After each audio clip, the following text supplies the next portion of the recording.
Israeli हमले खित्ते की सलामती के लिए खतरा है। अक़वाम मुत्तहिदा में पाकिस्तान का दो टोक मौक़िफ़। अक़वाम मुत्तहिदा की सलामती कौंसिल में पाकिस्तान ने ईरान पर इसराइली हमलों की शदीद मज़म्मत करते हुए उन्हें खित्ते के अमन और इस्तेहकाम के लिए संगीन खतरा करार दिया है। सलामती कौंसिल के इजलास में पाकिस्तान के मुस्तकिल मंदूब आसिम इफ्तिखार ने ईरान के हवाले से ब्रीफिंग दी। उन्होंने कहा कि पाकिस्तान ईरान पर बिला जवाज़ और गैर कानूनी इसराइली जारहियत की सख्त अल्फाज में मज़म्मत करता है। ये हमले ईरान की खुद मुख्तारी, इलाकाई सालमियत और अक़वाम मुत्तहिदा के चार्टर की खुली हिलावर्जी है।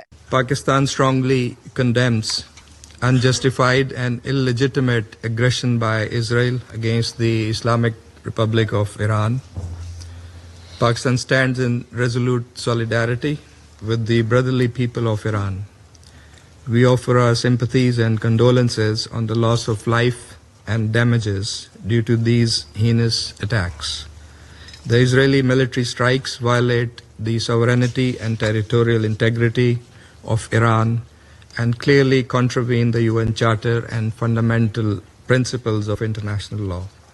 We unequivocally denounce these blatant provocations, which constitute a grave danger and a serious threat to the peace, security, and stability of the entire region and beyond, with serious implications. Iran has the right to self-defense under Article 51 of the UN Charter. Pakistani मंदूब ने आलमी बरादरी पर जोर दिया कि वो मशरिक़ वुस्ता में अमन कायम रखने के लिए फौरी और मौसर किरदार अदा करे। इजहार खान नियाज़ी, JK न्यूज़, इस्लामाबाद।